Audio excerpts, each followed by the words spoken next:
안녕하세요. 겨울비도 좀 내리고 기온도 뚝 떨어진 아침이 아니라 이제 오전이죠. 좀 있으면 오후네요. 어, 이번 시간에는 물뚝심송의 고전 물리학입니다. 벌써 막 저기저기서 정지 버튼을 누르시는 소리가 들리는 것 같습니다. 별로 어려운 거 아니고요. 그냥 편하게 들으셔도 됩니다. 수수께끼 같은 거고요. 수학 공식을 설명할 것도 아니고 아주 어려운 내용도 아닙니다. 사실 물리학에서 진짜 어려운 내용들은 저도 모릅니다. 모르는 걸 얘기할 순 없죠. 어, 이런 상황을 가정해 보겠습니다. 그러니까 배추요. 우리가 김치 담가 먹는 배추가 있다고 치죠. 근데 그 배추가 다 똑같은 거예요. 완전히 균일한 배추가 있다고 치죠. 근데 이제 그 배추를 트럭이 싣고 오는데 배추 파는 트럭이 그 싣고 온 배추가 전체 몇 통인지를 알려주질 않습니다. 뭐 542통일 수도 있고 871통일 수도 있고 394통일 수도 있고 뭐 이런 식이죠. 하지만 정확하게 몇 통인지 우리는 알 수 없습니다. 셀 수도 없어요. 다만 알 수 있는 것은, 알려주는 것은 한 트럭에 실려있는 전체 배추의 가격입니다. 자, 그러니까 뭐 1000통이 있다 그럼 1000통의 가격만 알려주는 거죠. 한 통의 가격은 안 알려주고.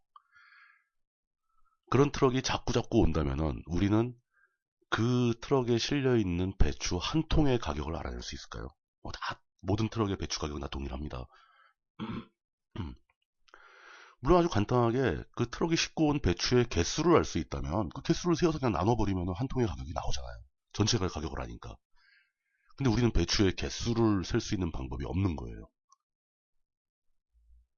한 통의 배추 한 통의 가격을 알 수 있을까요? 이게 쉽다면 쉽지만 어렵다면 좀 어려운 얘기입니다. 그러니까 배추 한 트럭에 실려 있는 배추 전체의 가격도 제각각이고 통수가 제각각이니까 가격도 다 제각각이겠죠.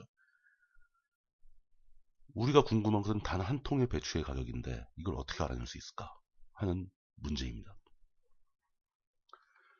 이게 좀 헷갈리긴 하지만 분석해보면 굉장히 간단해집니다. 한 트럭 분량의 배추의 가격은 언제나 배추 한 통의 가격의 정수배죠. 배추 한 통이 100원이다. 그러면 트럭에 몇 통이 실려있는지 모르지만 하여간에 100원의 배수라는 얘기죠. 당연하죠. 그러니까 그 수도 없이 많이 몰려온 트럭들 전체 그 배추 가격들을 다 모아서 그것들이 다 모두 특정한 배추 가격의 배수니까 최대 공약수를 구해버리면 그게 한 통의 배추의 가격이 된다는 겁니다. 근데 이게 위험성이 약간 있어요. 뭐냐면 그 최대 공약수를 구해보면은 그게 배추 한 통의 가격일 수도 있지만 두 통의 가격일 수도 있다는 겁니다. 모든 트럭이 다 배추를 짝수로 싣고 왔다면은 그럴 수 있잖아요. 최대 공약수가 두 통 가격이 나올 수 있다는 겁니다. 이 문제는 트럭이 충분히 많다면 해결됩니다. 충분히 많은 트럭이 왔다면, 이 충분히 많다라는 말이 수학이나 물리학에서 굉장히 힘든 얘기인데, 충분히 많은 개수의 트럭이 왔다면 확률적으로 모든 트럭이 짝수의 배추를 싣고 올 수는 없습니다. 그 거의 불가능해지죠. 짝수 홀수가 섞이기 마련이죠. 이게 바로 우리가 그 고교 시절에 배웠던, 뭐 이런 얘기하면 항상 안 배운 적 없다고 막 그러시죠. 근데 물리 시간에 주무셔서 그런 거예요. 분명히 배웠습니다. 그 유명한 밀리컨 기름방울 실험 또는 밀리컨 유적 실험이라고 하죠. 유적이 뭐 고대 유적이 아니고 기름방울이라는 뜻입니다. 조그만 시험관 안에 그 스프레이 같은 걸로 미세한 기름방울을 쏘죠. 그럼 그 기름방울들이 아래로 천천히 떨어집니다. 왜냐 공기 저항이 있으니까. 그리고 아주 무게가 가벼우니까. 거기다 이제 조명을 살짝 쏴주게 되면 그 기름방울에 빛이 반사되면서 반짝반짝합니다. 별 같은 것들이 이렇게 한 무대기가 아래로 쭉 떨어지는 거죠. 근데 그 기름방울 스프레이를 뿌릴 때 그 스프레이 근처에다 전기 단자를 달아놓으면은 기름방울이 튀어나오면서 거기서 전자가 달라붙습니다. 기름방울에. 그럼 전기를 띈다는 거죠. 음극 전기를 띈다는 거죠. 그리고 이제 그 시험관 전체 아래 위에다가 전극을 설치하면 이제 판을 달아가지고 전기를 딱 걸어주면, 전압을 걸어주면 전기적 인력이 작용하죠. 위쪽이 플러스 단자라면 기름방울의 마이너스 전자는 위로 올라가려는 힘이 생깁니다. 전기 때문에. 어떤 기름방울은 전자가 무게에 비해서 좀 덜 달려서, 그 전기력이 약해서 아래로 떨어지는 놈도 있고, 어떤 녀석은 전자가 좀 많이 붙은 녀석은 위로 올라갑니다. 그러면서 이제 전압을 살살 조절해주면은 잘 보이는 어떤 방울 하나를 그 중간 선에 딱 멈추게 할 수가 있어요. 이 전기 방울이 멈춘다는 것은 아래로 향하는 중력과 공기가 작용해서 만들어내는 부력과 위로 끌어올리는 전기력과 이게 모두 합쳐서 제로가 된다는 얘기죠. 힘의 균형이 이루어졌을 때 기름방울을 딱 멈출 수 있다는 겁니다. 이게 그 전압을 조절해가면서 기름방울을 멈추는 게 그렇게 쉽지 않아요. 그러니까 조금만 늦으면 손이 약간 늦으면은 그냥 기름방울이 아래로 다 떨어져 버리죠. 채 떨어지기 전에 또 전압을 확 걸어버리면 다 위로 올라가 버립니다. 또 아주 적절하게 미세하게 조정을 하면서 기름방울을 멈추고 그 멈춘 상태의 전압을 체크하는 겁니다. 이때 이제 우리가 부수적으로 또 알아야 되는 게 방울 자체의 반지름과 기름의 밀도. 이건 왜 그러냐면 기름방울의 크기와 밀도를 알면 기름방울 하나의 질량을 알 수 있죠. 무게를 알 수 있다는 뜻입니다. 그리고 공기의 밀도도 알아야 됩니다. 공기의 밀도는 온도와 뭐 이런 거에 의존하죠. 그러게 되면 그런 부수적인 변수들을 다 알게 되면은 이 계산을 통해서 이 상황을 아까 얘기했던 배추 트럭의 상황과 똑같이 만들 수 있다는 겁니다.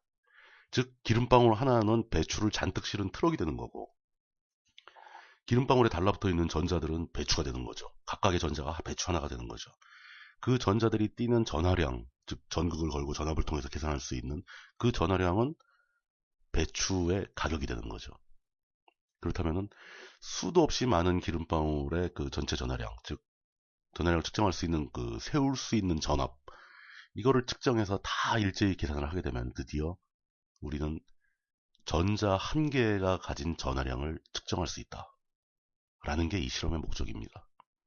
이 전자 한 개가 가진 전하량을 우리는 기본 전하 혹은 단위 전하라고 얘기를 하죠.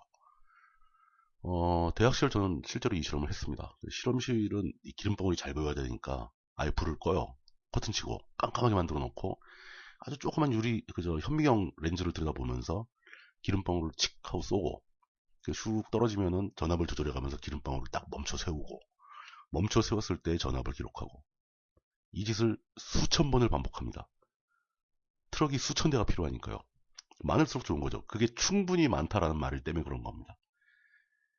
이 실험을 몇 개월간 진행을 하죠. 중급 물리 실험 시간인가 그랬을 텐데 매주 한 번씩 한 서너 시간 동안 그 깜깜한 실험실에 들어가서 아주 작은 현미경 안에 그 미세하게 반짝이는 기름방울을 노려보고 있다 보면 실험 끝나고 밖에 나왔을 때 햇볕이 찬란하게 딱 그 시루에 쏟아지면 막 쓰러질 정도로 휘청거리죠. 막 현기증이 납니다. 그렇게 얻은 수천 개의 데이터를 당시 학교에 있던 대형 컴퓨터가 이제 사이버 시스템, 뭐 백스 이런 게 있었는데 거기다 입력하고 직접 프로그램을 짜가지고 계산을 해서 그 배추 한 개의 가격을 알아내는 거죠. 최대 공약수 따지는 프로그램입니다. 그 결과 3개월 만에 그 실제 측정된 알려져 있는 전자 하나의 전하량, 기본 전하, 단위 전하의 값과 아주 비슷한 실험 결과 측정치를 얻어냈습니다. 그때 오차가 아마 4% 정도 됐었을 것 같은데 굉장히 감격을 했죠. 저는 이런 걸 정말 좋아했던 것 같습니다. 이론적으로 다 아는 내용이고 책에 나왔고 이해했고 이미 앞선 물리학자들이 다 입증해 놓은 내용이라 하더라도 내 눈과 손으로 직접 한 번 더 확인해 보는 과정. 그렇게 해서 예상했던 결과가 나온 것을 확인했을 때 그 측정값을 딱 받아들었을 때 느낌은 정말 좋죠. 말로 표현하기 힘들 만큼 좋습니다. 이게 실제로 이렇게 되다니 그런 느낌입니다. 물리학 책에 나온 얘기들이 거짓말이 아니었구나. 진짜였구나. 라는 걸 느끼는 순간이죠.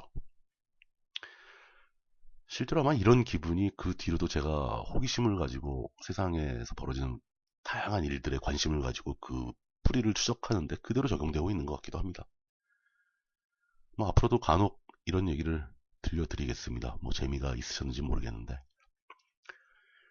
2015년 11월 25일 오전에 물뚝 채널이었습니다.